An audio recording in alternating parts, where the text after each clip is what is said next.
allow yourself to lie in bed, what ends up happening is anxiety creeps in. It starts to pin you to that bed like a gravity blanket, only it's a gravity blanket made out of fear and overwhelm. So if right now you're really struggling with focus or with energy or with feeling confident and in control, rule number one, we got to break the habit of you lying in bed.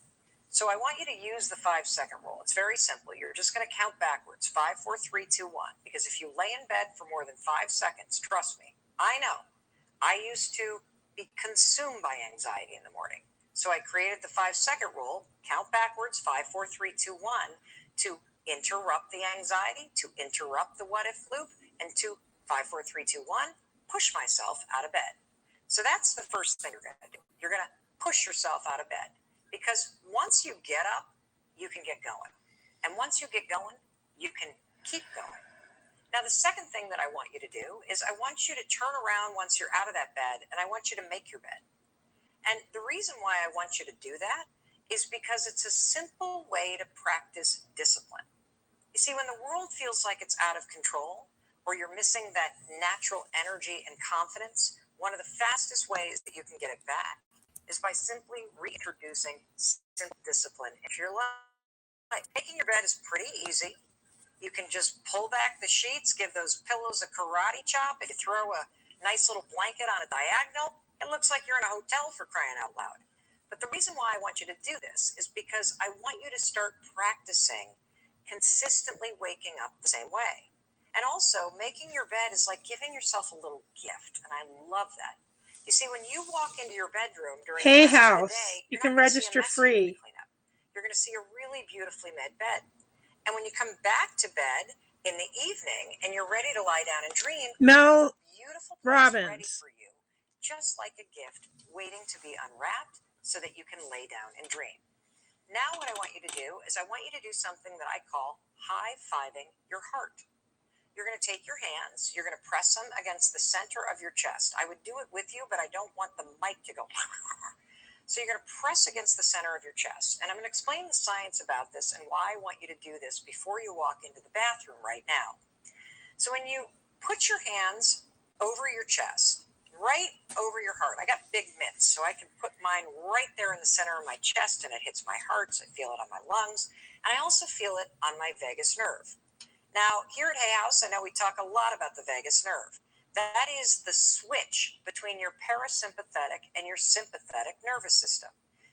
If you want to say it in plain English, it's the switch between your on-edge, stressed-out nervous system and your cool, calm, grounded nervous system. I want you to put your hands on your heart. This is high-fiving your heart. It's going to stimulate the vagus nerve, and you're going to say, deep breath. I'm okay, I'm safe, I'm loved. And you're going to say those 3 sentences over and over and over and over until you get out of your head, you come back into your body, and you cool down your nervous system. This is incredible, and you need to do it first thing in the morning, and here's why. The research that I've uncovered, I've just spent a year researching this puppy right here, the high five habit. It's incredible. The research in this book, the tools around encouragement, self-love, celebration, and empowerment are undeniable, and they're groundbreaking. And one of the tools I write about is this high five to the heart. The fact of the matter is, I spoke to one of the world's leading neuroscientists, Dr. Judy Willis. And what I learned from her is something I never knew before, but it makes a lot of sense. When your nervous system is on edge and stressed out and sort of in an alert state, and after this friggin' year, whose nervous system isn't on edge and stressed out? But here's why you want to high-five your heart and calm your nervous system at the beginning of the day. Based on Dr. Willis's research, it is impossible for your brain to focus, for you to feel energized, or for you to learn new behavior and take control when your nervous system is on edge. And this makes sense. Let me give you an example. Let's say that you're sitting in your kitchen and all of a sudden you hear a gigantic gigantic car crash outside, and your nervous system floods with adrenaline, and you feel this like panic. Oh my God, is somebody hurt? Could you stop in that moment and do an algebra problem? Of course you couldn't, because your nervous system is so on edge, it overrides your prefrontal cortex. You can't think clearly. Your mind's not wired that way. That's why you're struggling with focus right now. That's why you've got to high five your heart and cool down your nervous system.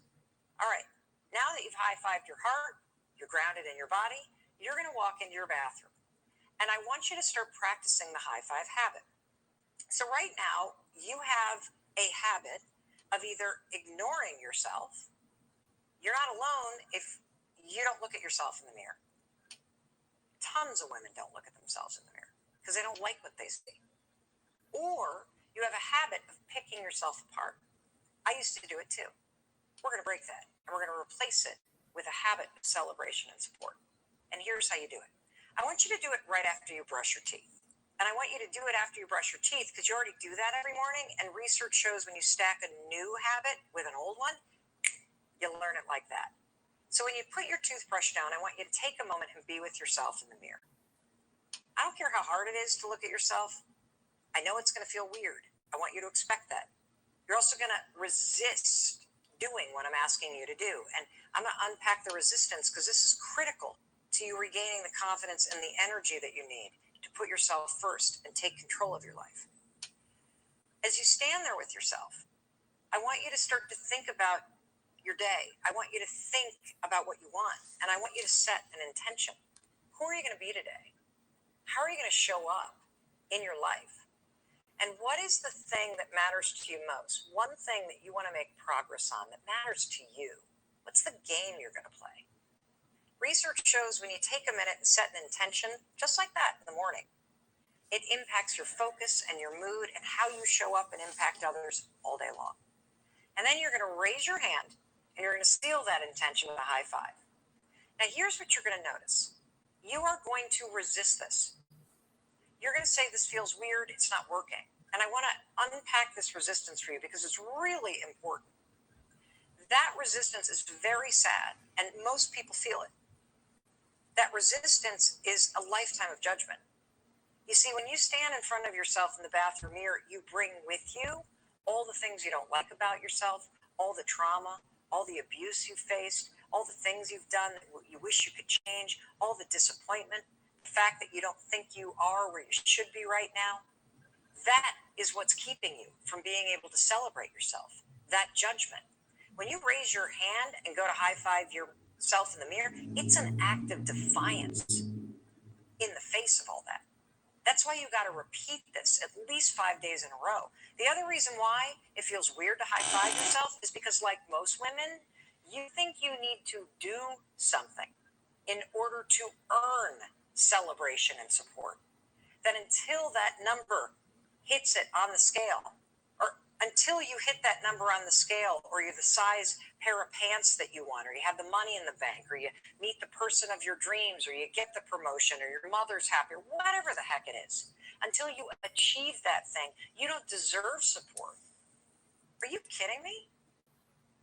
The reason why it's so hard to make those changes in your life is because you're not getting the support you need. If you can drag yourself out of bed, if you can stand in front of a mirror based on everything you've survived and show up every day and try a little harder, you not only need a high five, you deserve one. Are you kidding? Stop withholding that from yourself. When you start to raise your hand and celebrate yourself, a number of things are going to happen. Number one, simply raising your arms like that and high-fiving yourself. Dr. Daniel Amen, he was like mind blown when I explained the high five habit to him. He's like, Mel, do you realize when you go to high five yourself, your nervous system knows it's a celebratory motion. That's why you feel a little energized. Boom. There's a reason why it works. Another thing that happens, you're going to feel your mood boost. Why? Because you get a drip of dopamine when you do it. How cool is that? Another reason why this works, because of behavioral activation therapy. When you high five yourself the way you high five everybody else, your brain sees you acting like somebody who's energized and confident. So your brain starts treating and relating to you like you're somebody who's energized and confident. Cool, right? And tomorrow morning, when that alarm goes off, 5, 4, 3, 2, 1, get out of bed. Put your hands on your heart after you make that bed. I'm okay, I'm safe, I'm loved. Get grounded in your body. Feel confident in your own skin. And then walk into that bathroom like you own it, because you do. Look yourself in the mirror and set an intention. Who are you going to be? How are you going to show up? And what's the game that you're going to play that matters to you? And then you seal that intention with the celebration, support, and empowerment that you deserve. And I'll tell you what, I'm going to give you a high five, and I'm going to hold it up here, because I want you to turn right now, and I want you to take a selfie of yourself, high-fiving me back. And I want you to post it online, and I want you to tag me and tag Hay House so we can find you and we can celebrate you online. I really appreciate the opportunity to be here to empower you. Regaining your confidence and your energy, putting yourself first. The steps are really, really simple, but it doesn't mean they're easy. When you start to empower, support, and encourage yourself using the high five habit, it will become much easier and way more fun to have absolutely everything that you deserve and desire in life. Thanks for having me here. It's been awesome to be with you. High five. Wow. I mean, are you excited now to wake up tomorrow morning and give yourself a high five? Louise would have loved this. I can tell you that Louise loved to celebrate herself in the mirror. So some of you might be familiar with her mirror work of saying affirmations to herself in the mirror. And I never passed a reflective surface with Louise that she didn't acknowledge herself in. So a mirror, a window, any reflection. Lulu, as she was known to those who were close to her, Lulu would always look in the mirror or catch her reflection at a window and give herself a wink and tell herself that she loved her. And she would have loved this whole idea of high-fiving herself in the mirror. So I am excited to do it tomorrow morning, and I bet you are too. Next up, we have speaker, author, and transformation catalyst, Abiola Abrams. And she's going to be sharing her antidote to caring what other people think. And that antidote is living out loud. Here's Abiola. Hello, and welcome to this sacred session. I'm Abiola Abrams, and I'm so excited that you are joining me for this conversation. So, as you already know, we are going to be talking about who cares what they think, and I'm going to be sharing with you some actionable goddess tools to strengthen your voice, strengthen how you show up in the world, strengthen you stepping into your power and your vibration that represents so the throat this chakra. conversation, And the reason I'm in wearing my blue goddess in universe, this sacred the conversation throat is that chakra blue area is the known color as vibration the that temple represents the of throat Rio. chakra. The And temple in of my Rios, goddess universe, the throat chakra GRIOTS. area I'm going to get is known into what that means in a bit, but you only need one thing, well, two things for this sacred conversation. Number one, you need your energy, your attention. We're going to have a vibration raising time. And number two, if you have access to something to write with, a writing utensil of your choice, and a piece of paper, that would be wonderful. I'm going to make sure you can still hear. Throughout this conversation, I'm going to be sharing with you affirmations, and I'm going to say, affirm this, right? With an affirmative statement. And I'm going to ask you when I say that to either write the statement down if you are able to, and if not, to speak it out loud if you are able to.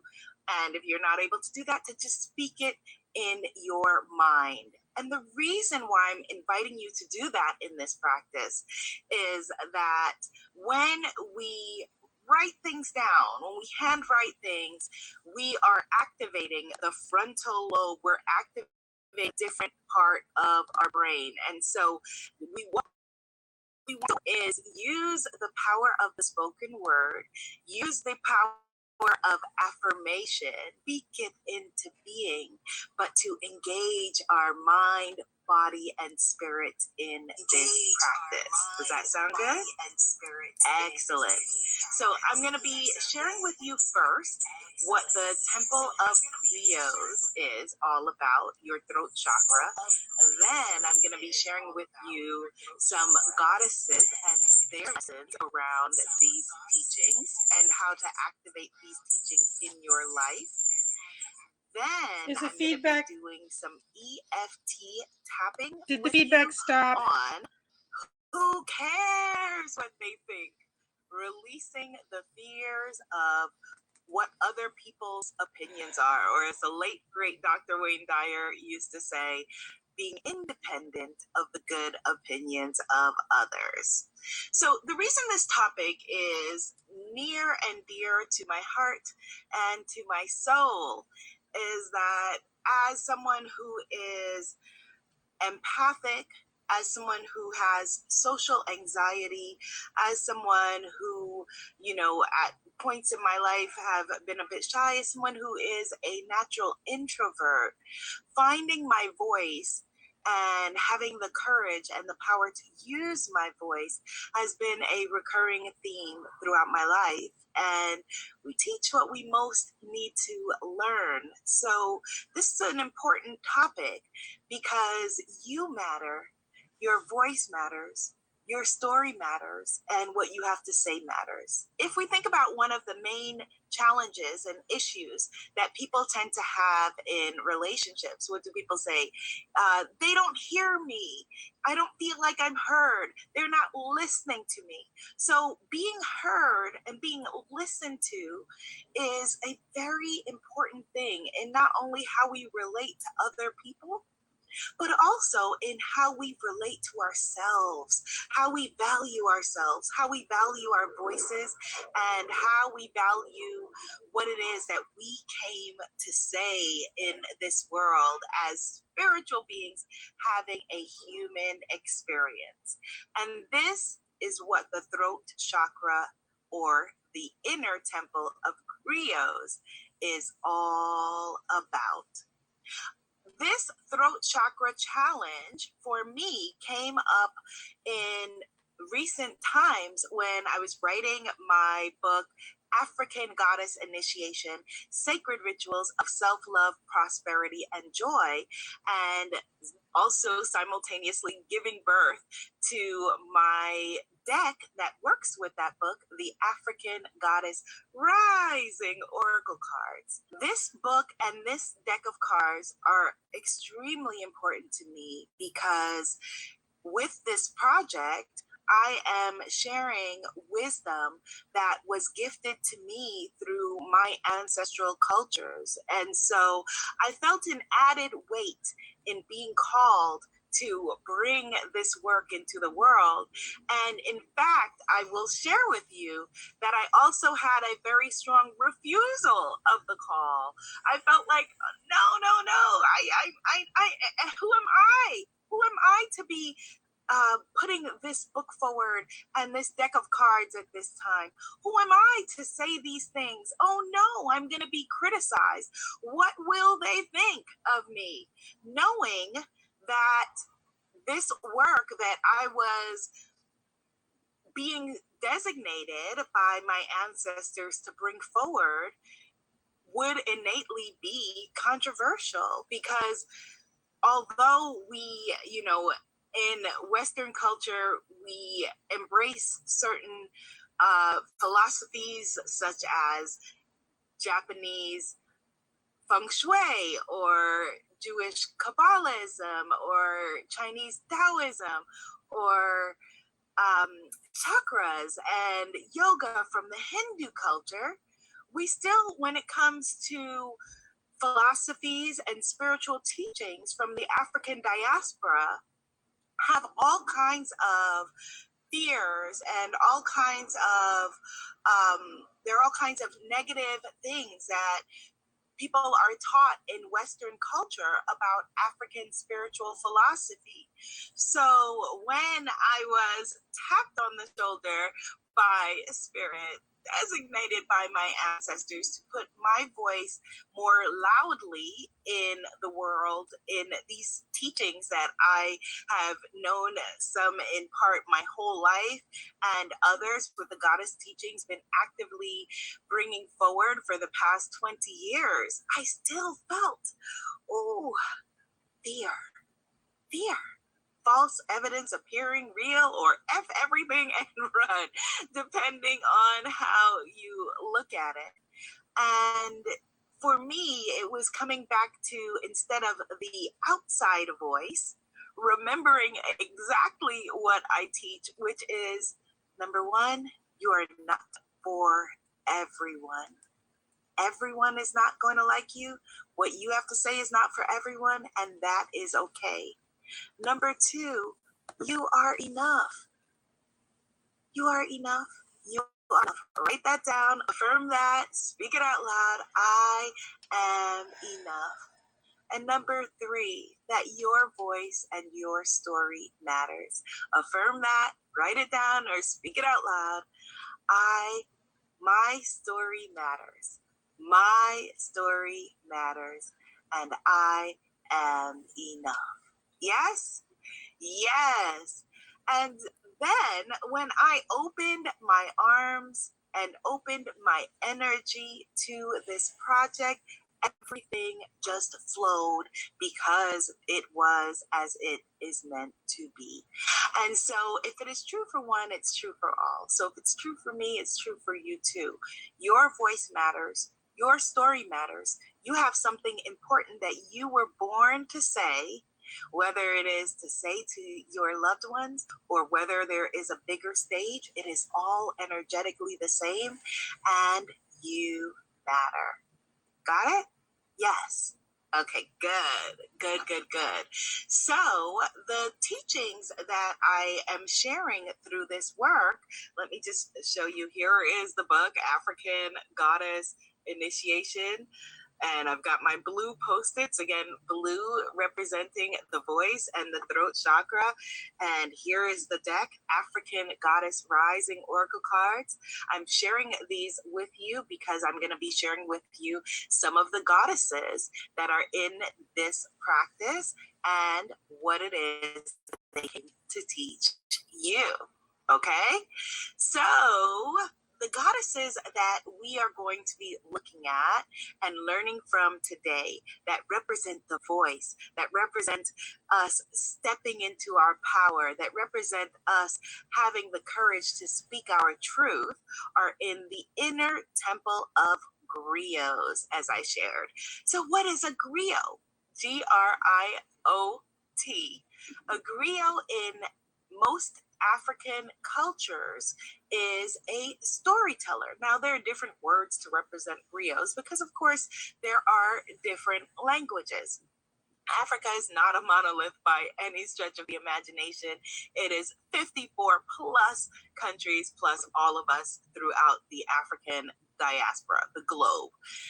And a griot is a storyteller who has been tasked with cultural continuation, someone whose job, whose designation, whose reason for being is to share the stories of their culture, to tell the stories for thousands of years going back of their lineage, of their culture, of their country. And griots would often either sing or speak the histories in poetry or song. the oral literature that they came to share made each griot a library within themselves. So you can see why the throat chakra energy is known as, in my teachings, the temple of griots, the inner temple of griots. Affirm it. I dare to be a griot in my own life. You don't worry about the spelling. I dare to be a griot in my own life. Why? Because, affirm it, my voice matters. My story matters. Affirm it. My voice matters. My story matters. So in this practice, there are 5 goddesses who represent the temple of griots, and I'm going to share them with you on the cards from the African Goddess Rising Oracle deck. So the first goddess who represents the temple of griots is known as Mami Watta. Mami Watta, and as you can see, she is a mermaid goddess, and she is known throughout the diaspora. Again, diaspora, the African diaspora means South America, where my family comes from, Central America, Latin America, throughout the Caribbean, and of course, the United States as well. Now, let's see. Mami Watta represents, on her card, it says naked. What does being naked have to do with the voice? Well, we are talking about being emotionally naked, being vulnerable. Your vulnerability is everything when it comes to you sharing your story, when it comes to you owning your voice. And it is not easy to be vulnerable. In fact, it requires courage. It requires you stepping into yourself and courageously daring to bring your voice forward. Affirm it. I am vulnerable. I dare to be vulnerable now. It feels good to be emotionally naked. It feels good to own my voice. So let's see what her affirmation is here in the book. And if you have the book, not needed for this practice, but if you have it, this is chapter 7, page 243. So Mami Watta's affirmation is, I have the courage to be vulnerable. I have the courage to be vulnerable. I have the courage to be vulnerable. It was an incredibly vulnerable practice, for example, to write this book. And it's also, there's a degree of vulnerability with me even having this conversation with you. I will share that we're going to be doing, as I said, some EFT tapping, one of my favorite practices for healing later in this conversation. And one of the things that for me, that I do when I am going to be doing EFT is I make sure that my nails are done. Because when I'm tapping, you're looking at my nails, and in the past, people have sent me messages saying, do your nails, right? But who cares if my nails are done or not?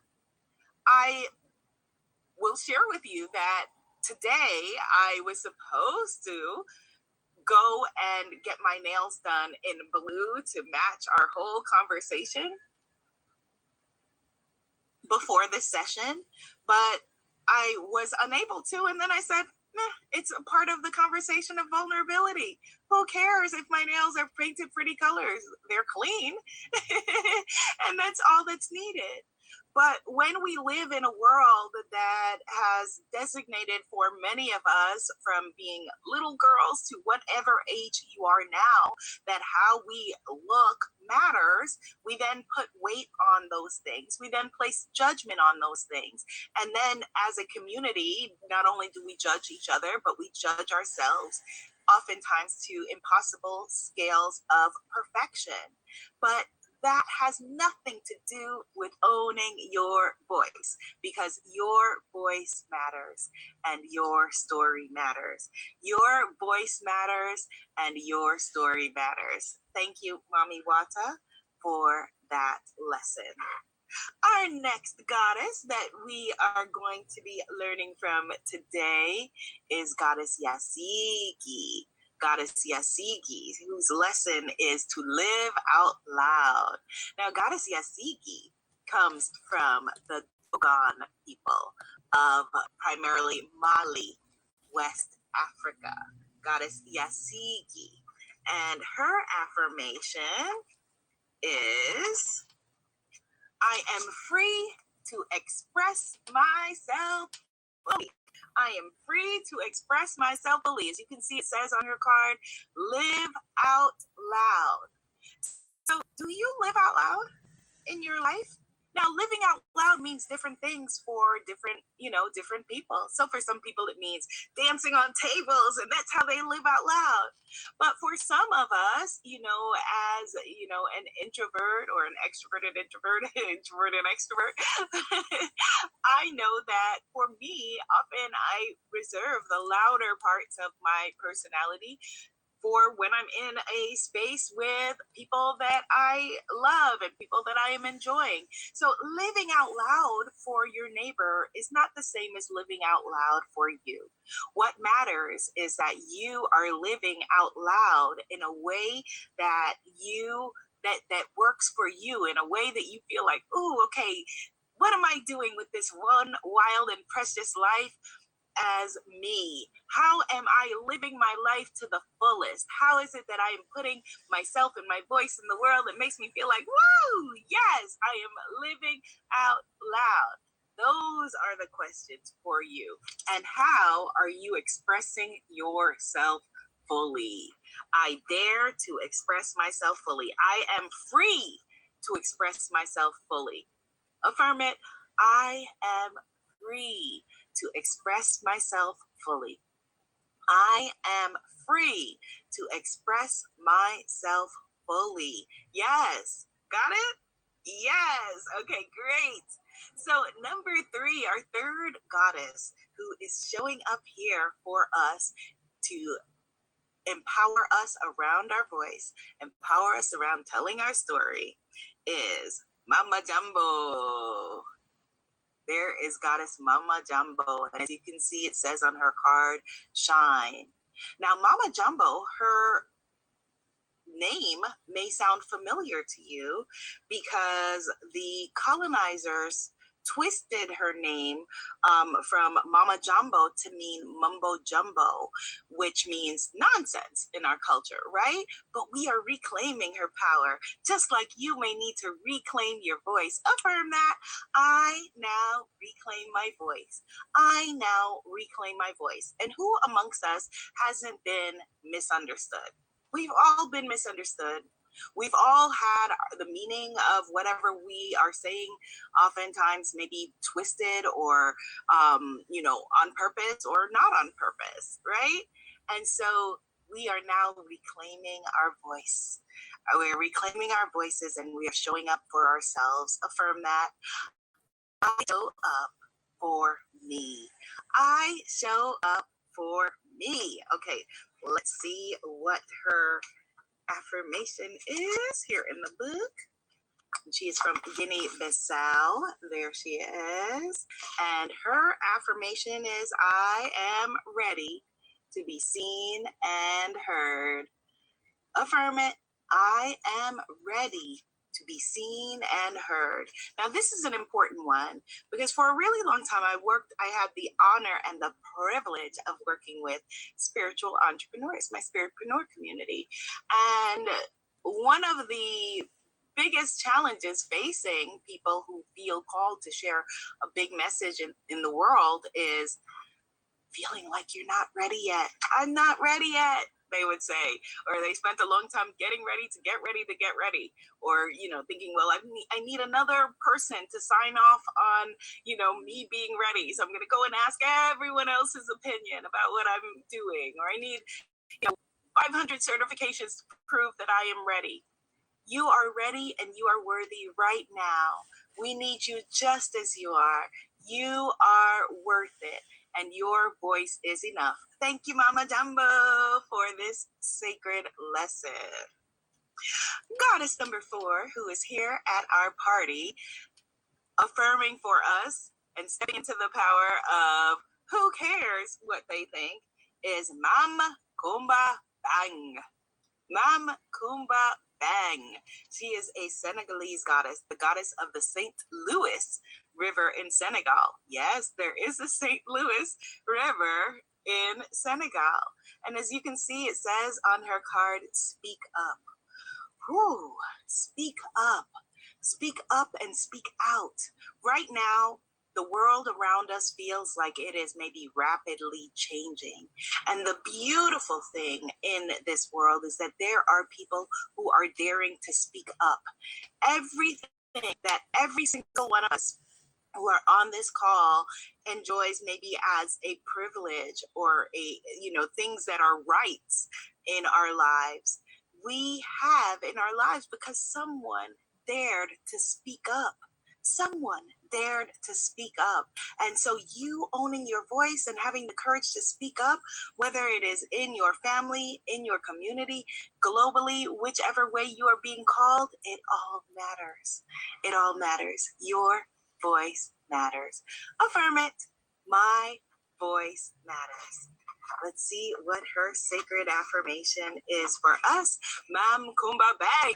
I love saying her name because it sounds, onomatopoeia, Bam Kumba Bang. It sounds like the river energy is going. All right, so here is Bam Kumba Bang. And her affirmations are, I reclaim my voice. Affirm it.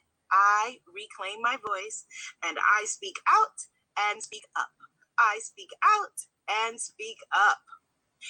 And goddess number 5, last certainly not least, is goddess me. And this is an important principle when it comes to our voices. Truth. Truth. Are you telling yourself the truth? Are you telling the people around you the truth? Truth is an important factor, a critical factor when it comes to you showing up as you. So Goddess Noonday's affirmation is, the truth is my friend. The truth is my friend, and she is a goddess from Benin. The truth is my friend, and as you can see, she is looking into the lake, looking at her own reflection, and a big part of her story is about becoming your own best friend. The truth is my friend. And so those are our 5 goddesses who showed up today in our sacred circle to empower us around the voice, to empower us around our story, to empower us around speaking our truths. So now let's take their messages and do a little bit of tapping. This practice is going to take the principles that we just learned from the goddesses and help us to dissolve our fears and our anxieties that we might have around owning those powers. A few fears come up when we ask, who cares what they think? Number 1, we worry, am I enough? Am I enough?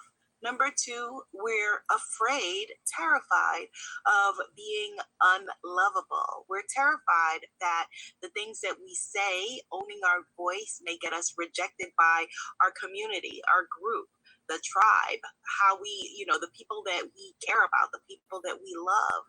And so we want to just do some tapping and clear that.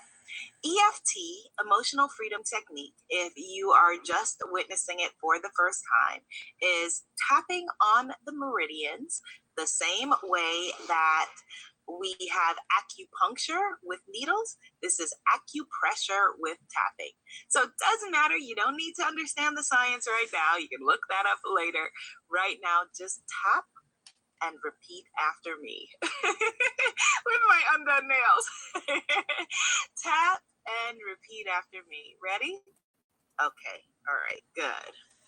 So let's just start with here. This is called the karate chop point. We're going to just tap.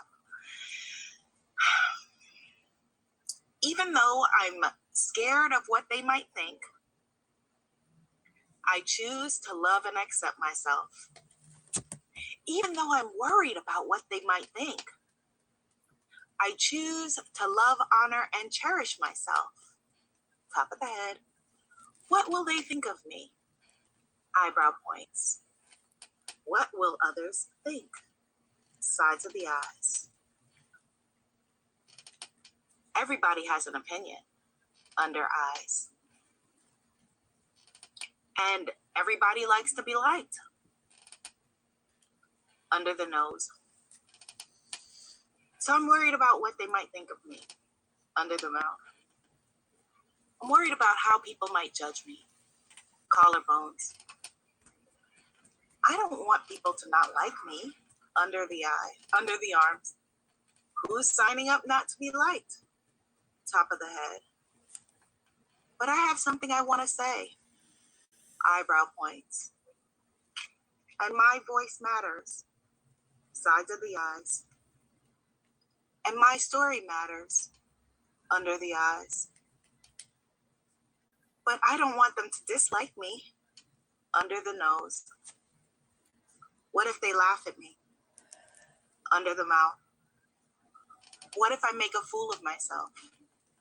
Collarbones. What if I embarrass my community? Under the arms. What if I embarrass myself? Top of the head. So I do care what they think. Eyebrow points. I really wish I didn't. Sides of the eyes. Because some people seem just judgmental. Under the eyes. Some people seem really judgmental. Under the nose. And I know I judge others too. Under the mouth. But I judge myself the hardest. Collarbones. What if I stopped judging me? Under the arms. What if I didn't care what they think? Top of the head. What might that look like in the world? Eyebrow points. I bet they're scared too. Sides of the eyes.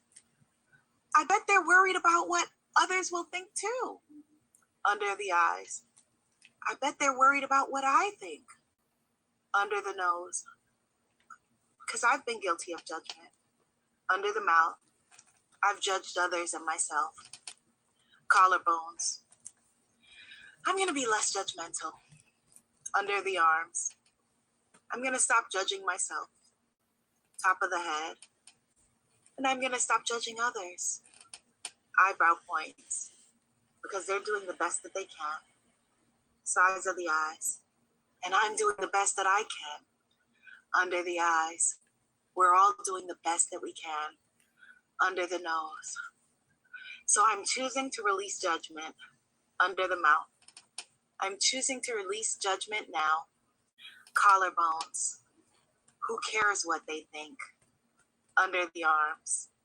Who cares what they think of me? Top of the head. Who cares what we think of each other? Eyebrow points. We're all doing the best that we can. Sides of the eyes. We're all walking each other home. Under the eyes.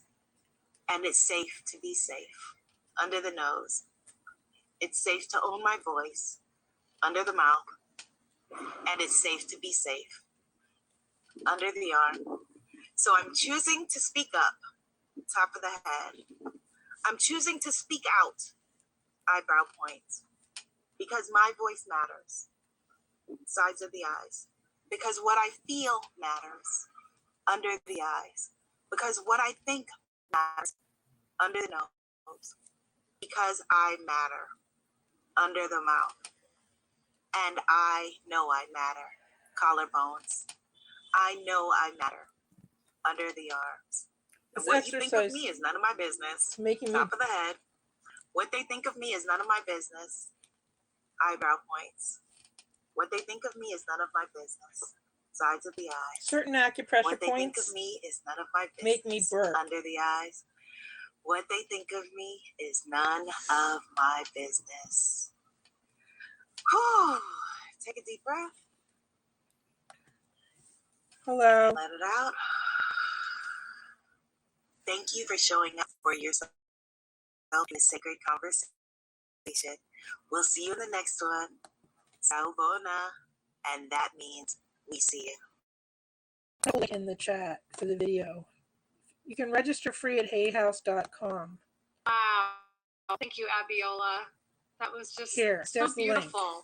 And, you know, as I was watching, I was also reminded of, you know, the way in which I used to be so concerned with what everyone else thought. I was projecting an image of perfection to the world. I was trying to manage the perception of others. And in fact, I remember one day having to tell Louise that I wasn't perfect. And I remember Louise put her hands on my shoulders and she looked deep in my eyes and said, "Darling, did you think that I thought you were the only person who was?" And I did. And in that moment, Louise became my personalized affirmation action figure. And I really owe Louise and our relationship for teaching me that true connection is actually found when my vulnerability meets yours in that sweet spot. And as I was watching Abiola, that was the memory that flooded back to me. So I wanted to share that with you. Next up, we have our third speaker of the day, third and final speaker. And I'm very excited to bring you celebrated spiritual teacher and author Sonia Choquette. And she is going to share with you how your own intuitive gifts can be shared without apology. So enjoy, Sonia. Hi everyone, I'm Sonia Choquette, and today I'm so excited to be here with you to talk about what I believe is quite possibly the most important topic, the most important subject in your life, which is how to really live as an empowered woman. And first of all, I want to talk about power, what that means. It has a lot of definitions, but for us, I think, and for me in this talk, I just want to say that it is that sense of integrity, which actually means wholeness, the sense of competence, capability, and the capacity to be in charge of your life without being pushed around, intimidated, bullied, shape-shifting to accommodate other people's expectations of you, you know, flying under the radar because you don't want to stand out or feel as though you're not being a good girl. As we all know, we've been conditioned to be in a patriarchal society. So I have 3 important steps that I want to share with you that I believe will give you the natural power that you possess and put it back in your hands, back in your own capacity to express fearlessly, joyfully, and most importantly, naturally. So there's no effort, there's no struggle. So the first thing I want to talk about is I believe that the only way to be truly empowered is to recognize that we have 2 channels that we can live on. And the first is the ego channel. That's your personality. That's how you've been shaped through life. That's the identity you've had to cultivate in order to survive, in order to be supported when you were vulnerable as a child. But it's not your authentic self. It's like the lens of a camera, but not the camera. It's a perspective you present to the world, but you know inside this is not the real me. And that self never really will have a lot of power. It's a temporary, contrived self that will end when your life ends. It's a construct of your brain and not of the eternal you.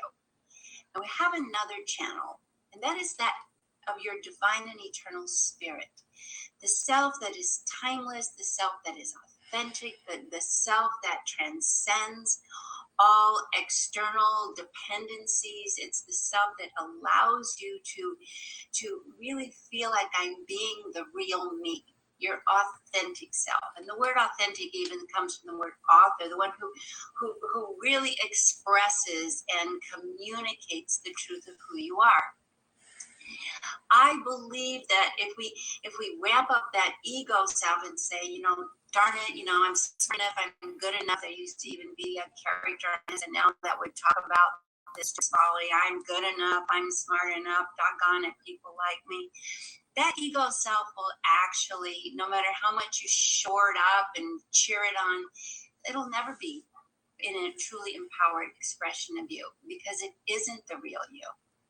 On the other hand, you have a spirit, a true innate self, and we all know that there's this inner self within us that is the real me, that I feel coherent, congruent, I feel whole, and this is where I feel that I'm myself. And so the first step in empowering yourself is to begin to acknowledge that this true self is your spirit, is your divine self. My mother used to say, your divine self is your holy self, and the holy self is standing here as the empowered you. Nothing is greater than that. So I would like for you to consider what qualities you have that are qualities of this divine spirit. We know our spirit, and it's the qualities in you that you have. Nobody has to tell you that this is me, these are my gifts, this is my strength. For example, you may have the quality of being very nurturing. It may come to you as easily as breathing. You may have the quality of being courageous, that you actually do comfortably stand up and move with your heart, and you don't let things intimidate you or interfere. Maybe you have the quality of a great sense of humor. You can laugh and see what with the perspective that when everybody else is thinking, we're doomed and this is the end, you can point out the humor which liberates you from fear. That can be a tremendous quality and characteristic of your spirit. You might be a very creative thinker, come up with good ideas all the time. Or maybe you're a spirit that has the qualities of being very grounded and solid. I like to invite you to actually reflect on these qualities and own them. So to really know who you are and not depend on anyone to affirm that. We have been taught and conditioned as children in many sort of unspoken and implied as well as overt ways that who we are is defined by how much approval we get from others. So we start to shift and abandon and betray ourselves to get that temporary approval, whether it's from a parent or a caretaker or a teacher or just someone you want to impress. But all of that goes out the door. This spirit is the self that needs no approval and it needs no recognition. You know who you are. So that's the first step. I know who I am. And I'd like you to take out a piece of paper or even speak out loud 10 qualities of spirit that are undeniably, irrefutably you. That this is who I am. Everybody who knows me, anyone who has experienced me, would come up and would basically acknowledge the same things. I am creative. I'm nurturing. I'm grounded. I'm calm. Even I'm a troublemaker is a quality of spirit, because when you stir everything up, people have to get creative. It's the qualities you bring to life and to others that contribute to the greater good. This is also an important empowering piece, because knowing who you are in spirit is actually the meaning of the purpose of life. Who you are, your purpose in life is to be who you are and contribute your gifts of spirit. So Do you know who you are? And can you own that without any hesitation? For example, I know I'm a storyteller. I know I'm a good teacher. I know that I am a very courageous and to some degree provocative woman, that I am fearless in speaking, and I'm sort of like the kid in the fairy tale, the princess and the pea. I'm the one that says there's something under that mattress, and what is it? We all have qualities. They might be things like, I cook and nurture my family. I create a garden. I create beauty. I create comfort. I'm the encourager. I'm the one that reaffirms to people their value. I am the organizer. I create calm. I am the initiator. I start and take charge. Or I'm the space holder, which is another very important quality of spirit. I hold space. I just am the person who, while everything's going crazy, I can keep it together for us so that when we calm down, we're on one piece. 10 qualities of spirit. And you might feel like, oh God, I don't know. But if you were honest and you weren't asking, don't ask your ego. Put your hand on your heart. Ask your heart, because this is where your spirit lives. So before you ask, I'm going to take you through a quick little process to get into the spirit voice of who you are. And this is something you can do at any moment to get back into that sense of power. So the first thing I invite you to do is just look around wherever you are and notice a couple of things right in front of you. There's the window, there's the door, there's the cushions. You know, what this does is it brings you out of your ego, out of your head, out of your emotional self, and into your body. And then you take a breath in very slowly. And then I want you to notice the energy you're holding in your body.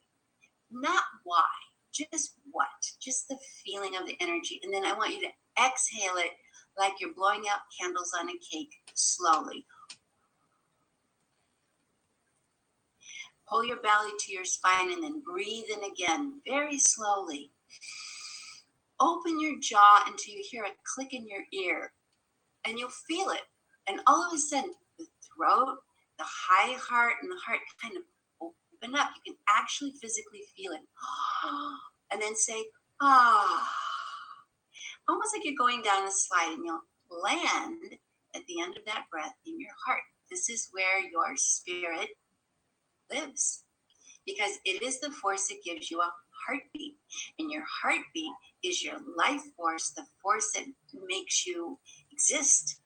So this and then smile. First thing you'll notice is your mind is quiet, so that talking ego self has calmed down. And then you ask, what are my gifts of spirit? And it helps to ask out loud, because when you're in your heart, on your heart has the power to speak. So you would try that, and this is also something you can do at any moment when you feel like you're not in power and you're insecure and you're ungrounded and you're self-doubting. Just Once you land there, I want you to see a bright light expanding in all 6 directions, above and below you, in front, behind, and to both sides. And give yourself what I call your personal room to breathe.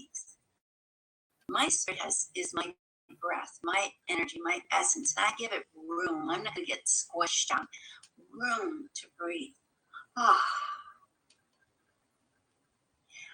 After you know the qualities of your spirit, the second thing that's really important is to know your 10 top values, the things that your spirit cares about. Because we choose and make decisions and direct ourselves in life based on the things we value. And we sometimes hold values that are no longer current. We've grown. We have to admit, the last few years have really been tumultuous for all of us. We are not the same people we were a few short years ago. So many things have happened that have thrown us back into a kind of a reconciliation with who am I and what matters to me. And so write down the 10 most important things that matter to you, your core values. Relationships perhaps are part of it, that my relationships and being available and caring for the people in my life, taking care of myself. Now, I'm not talking about your core ideals. I'm talking about the things that you really do show up to, not the things you want to show up to. And then you begin to recognize that there's a disconnect, a disparity. Like, I want to take care of myself, but is it a core value? And if it isn't, then I have to look at why not.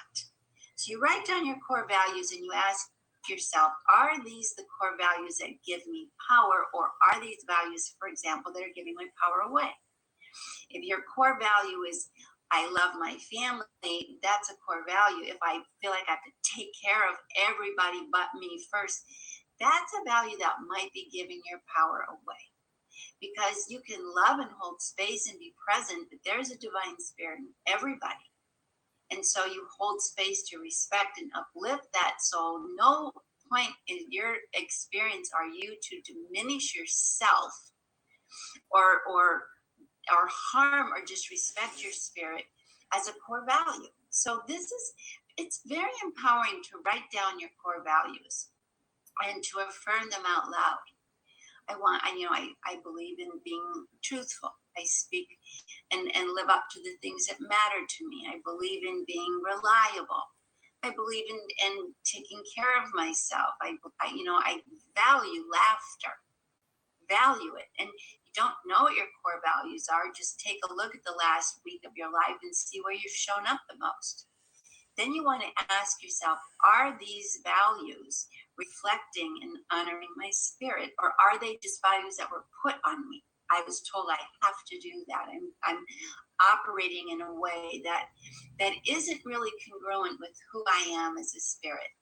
So we start to make some adjustments there. So I really would like to encourage you to do this, because once you start adjusting your values to current time and what really matters to your heart, you will feel better.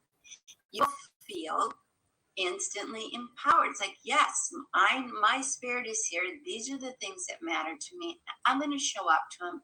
And when you name them out loud and express them, you give the world, you give the universe the go ahead. These are my priorities, and then the universe starts helping you sustain that. Now, the third thing, and this is the really big one, is that your spirit is your guide. Your spirit is the part of you that knows exactly how to lead you in to your highest possible good and the good of every core value you have. And that guide is called your intuition, your inner teacher. That's what the word means.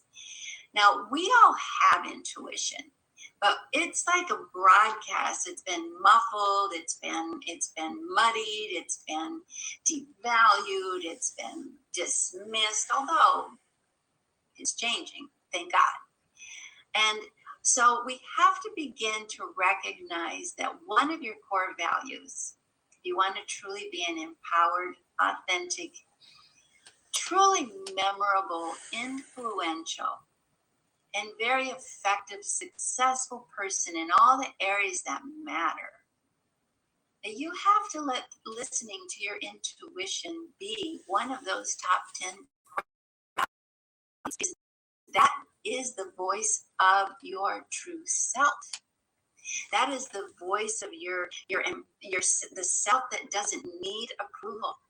That is the self that is creative. That is the self that is able to see the greater good. And that is the self that's loving, because the spirit in you is connected to source. It's connected to the divine. It's connected in others, and it's connected to the spirit of the earth. When you work for the ego and you let the ego lead your life, I've kind of created this little metaphor that seems to work pretty well. And I follow it based on what Einstein said. There's a lot of quotes from a lot of people about the power of listening to that inner voice. You know, Oprah, of course, says, you know, that voice is the only voice that I ever listen to, and when I don't, it's big trouble. We all know Steve Jobs has acknowledged that. Maya Angelou has acknowledged that. But Einstein said it best in terms of what I'm trying to share. He said, your intuitive spirit is your sacred gift. And the rational mind, which is your ego, is its faithful servant. But sadly, we have thrown away the gift and we have become enslaved to the servant, which means we throw away our inner voice, we throw away our intuition, and we just get run by the mental chatter, the noise in our head. So I got this idea one day, and I really think it was intuitively guided that, you know, we always call our animals, you know, especially your pet dog, your faithful servant. You know, they want to serve you. So I always said, treat your ego like a barking dog. Now, if you train the dog, it becomes an excellent support. So if you train your ego to support your spirit, what a team, head and heart, really working together, but the heart is the leader. If you don't train your dog, you just have a barking dog, noisy dog in your head, and you can never, ever, ever get to that deeper spirit, and it's trying to menace you and fight with your spirit. So here's something really fun to get empowered. If your ego was a dog, what kind of dog would it be? Because that tells you a lot about your ego. For example, my ego is a barking poodle. You know, she's kind of snotty and she uptown and likes all the good life and can be just a bit aloof. And I know, and that barking dog, I've named her Fifi. So if you want to have some fun, what would your barking dog be? What name? What kind of? Do you have a nervous Chihuahua, scaredy cat under the bed? Maybe you're a pit bull and you're ready to attack at any moment because you feel threatened. Have some fun with this. You could even be a lazy Labrador or a mutt who wants everybody to love you. And the key is name that barking dog. And so when you have that noise, you know that's not my empowered self. That's my nervous pet, and I need to take that dog for a run.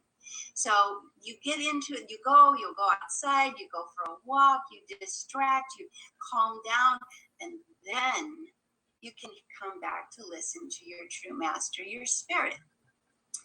So then you want to listen to your spirit. You want to therefore have a conversation with your spirit.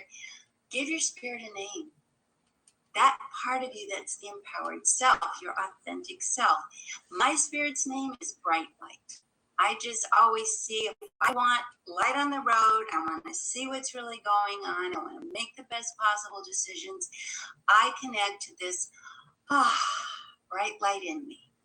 So this helps you consciously choose the channel, so name your spirit. And that's really, keep that name simple, by the way. Let's not call that Swami Banamba Damba Bamba Bamba, because that's just your pet trying to fake you out again. Simple, bright light, star, wisdom, whatever, simple. But it's just a signal to tune in to that authentic self. Now here's where the real power begins and where the game changer is. And that is this. Our guidance belongs to us. It is our divine and natural, holy self. We've been taught, we've been influenced that we have to hide it, to shove it, to, argue, to diminish it because it's not real. And if you really want to be empowered, you don't subscribe to any of that barking dog noise. You not only feel your intuition, but you trust it and act on it in your life without needing anybody's permission. Can you imagine? And you say, I'm following what my inner guidance says, and here's how you do it. Because it feels right for me. Not because I need you to like it or you to agree with it or you to say, but it says I'm willing to stand in the fire and the authority of my intuition because it works for me. Now, I've been doing this my whole life and teaching it for a lot of years, over 45 years. Can you imagine? And when you tell someone, I listen to my intuition and this is what feels right for me, you actually, instead of getting pushback, you're more likely to gain respect because you're not asking anyone else to approve. You're saying, I am willing to live with what feels right for me and withstand your disapproval if that's what it takes. That's how important this is to me. And therefore, it's not, I have to get you to agree or approve or be on board. It's like, I get it. If you don't agree, I understand, but it will feel right for me. It's like, I get it. You think I'm a weirdo? I'm okay with that. It feels right to me. And you have to express those words out loud. I can't, like, for example, everyone's like, hey, let's go party. Let's go. Well, nobody's doing that these days, but pushing you to go beyond your limits. Let's all meet for a big party. And even in these days, maybe you can say, I'd love to.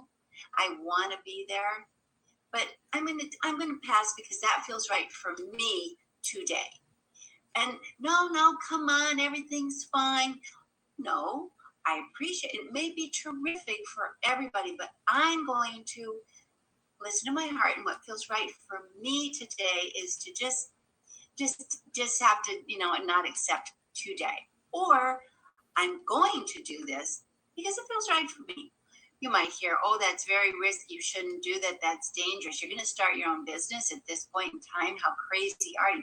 Well, I am. I have no guarantees, but it feels right for me. So I'm going to do that. And you start saying that, there's a power in you that is just going to illuminate and expand and fill up, and it's going to gain everybody's respect because that's your authentic voice speaking. And here's what's interesting. That authentic voice transmits power because it's saying, I'm not attached or dependent on anyone to give me permission to live my life. I have transcended that. And it gains the support of people automatically because it's such a powerful vibration, such a liberating vibration that people just rise up. So I'm going to give you an example of this. Long time ago, when I was very young, I was married and my husband and I were going to buy a house that I found and loved and said, I wanted this house. He's like very nervous, never could be terribly decisive. And I said, I want it. So we put a request to get the house. We got it approved. They accepted. Well, guess what? 2.5 weeks before we were to close on that house, I woke up with a very strong inner guidance to not buy the house. And I woke up and said, we can't buy the house. My husband was like, what do you mean you can't buy the house? We're buying the house. And I said, we're not buying the house because it doesn't feel right for me. And he said, you're crazy. And I said, I'm okay being called crazy. I don't mind overdoing something that violates my integrity. So he's like, you get us out of it. So I did. I told the realtor, I told everybody involved, I don't want to get this house because my inner guidance said no. And everybody thought I was a weirdo and called me a weirdo. But we got out of the house. Well, we were to have closed on that house in the middle of the summer. And 6 weeks after we would have owned it, there was a whole unprecedented season of rain where I lived in Chicago, and that house flooded and was destroyed. But because it felt right for me to withstand all that drama and just say, look, I know I'm a weirdo, call me whatever, that's what feels right, we were spared a catastrophe. So there is reward. And if you just say it's not about what anyone else approves, it's about what feels right for me, then people will actually respect you because the spirit in you is the power that gives us all life. And it commands respect. So let me summarize this. First, your ego is not your powerful self, it's your spirit. Name your ego, love your ego. We don't shoot the dog, we train the dog, so you have fun with it and you name it and take it for a run and don't let it run your life or ruin your life or chew it all up. Name your spirit and listen to your spirit. and most importantly, express unapologetically what your spirit tells you feels right. And the way to get in touch with that is put your hand on your heart, just fill in the blank, my spirit says, and then see what comes out. But take that breath, so you get to the place where you can connect.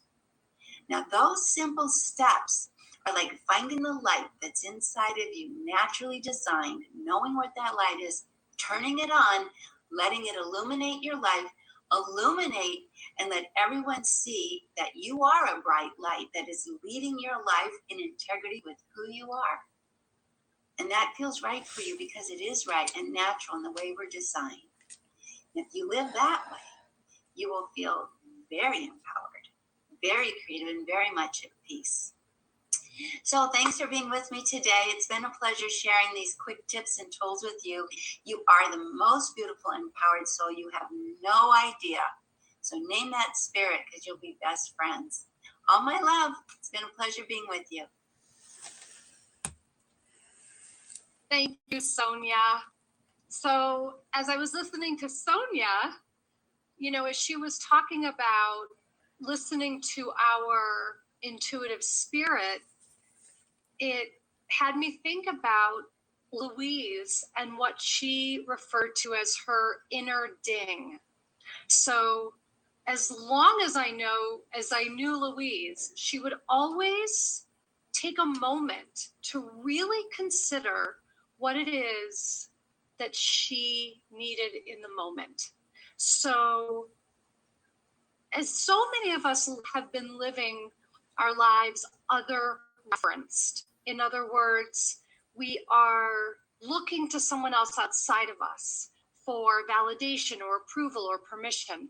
And all of the three women that we heard from today were really encouraging us to pay attention to what we need. So if you notice that you get caught up in what do they think, what do they want, what do they need, what do they feel, the invitation today really is to come back to what do I think, what do I need, what do I feel, what do I want.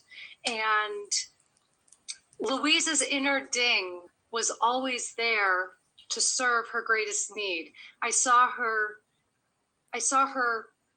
consult her inner ding for large decisions, and I saw her consult her inner ding when looking at a menu. But all the while, she always came back to checking in with what she needed. And part of Louise's legacy that we're bringing you here is for you to do the same. So this wraps up day 1. And again, you'll receive an email shortly letting you know that the replay is available, and it will be running until about 2:30 p.m. Pacific time tomorrow. And you can register And remember free. that if you'd like to have these talks in your own library to refer to for inspiration and motivation, you can upgrade for only $20, and all the proceeds are going to the Hay Foundation.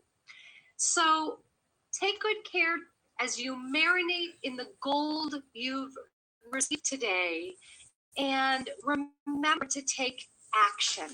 Remember, it's about, high-fiving yourself in the mirror. It's about tapping and coming back to the essence of who you are, and remembering that you can live unapologetically out loud, and remembering to listen to your intuitive spirit and your inner ding. So we'll be back here again tomorrow, together at 3 o'clock Pacific for day 2 of Empowering Women.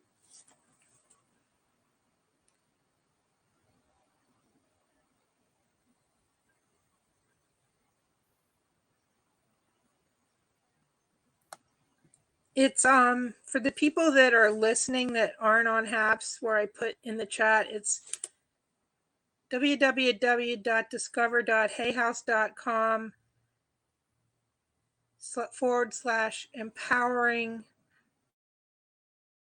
-women -event /. Or just go to hayhouse.com and you can register free, and it includes 24-hour replays. Today through Friday. I'm assuming if you register now, you can still get the replay of the video from today. Okay, bye. Thanks for listening with me.